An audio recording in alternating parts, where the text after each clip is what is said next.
आता करूया डोळे. डोळे काढण्यासाठी आता इथं करूया सर्कल. आणि इथे थोडे असं लाईन मारायचे म्हणजे इथून थोडी मोठी लाईन असणार आहे आणि ही पण मोठी लाईन असणार आहे आणि इथूनच मला लाईन मारायची.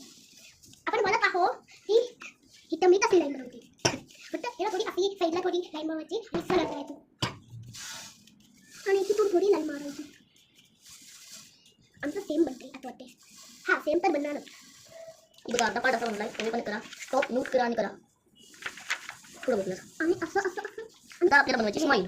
आणि फक्त ह्याची ही बनणार आणि फक्त ह्याची आयब्रो बनवायची. आधी असं करायचं. आपले आयब्रो थोडेसे मोठे आहे थोडे म्हणून इथं थोडे आयब्रो त्याला असेल की ह्यात तसं हिवरचा आयब्रो आहे तसं माझ्या पण हिवरचाच आयब्रो आहे.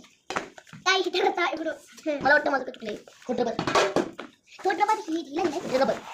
माझं पण काय चुकलंय येतो मला चुकलं.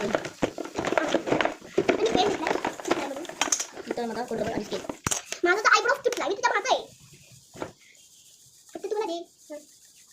ठीक आहे मी परत डोळ्यापासून सुरू करतोय कारण की जरासं मागे जरा थोडंसं आयब्रोचं तिथं झालंय इथून हां हे झाला तुझा फोटो दे.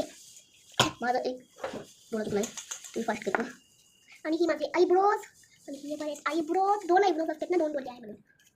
इथं करतो एक मोठे डोळे. आणि हिथं एक मोठे आहेत डोळे आणि थोडं हे बघा असं चांगले. आणि थोडं असं असं आणि डोळे पण व्हायला मिळाले.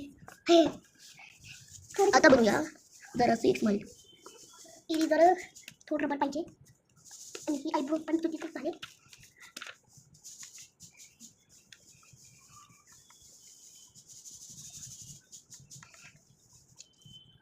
आणि इथं करूया जराशी टोपीवरती यांच्या डिझाईन.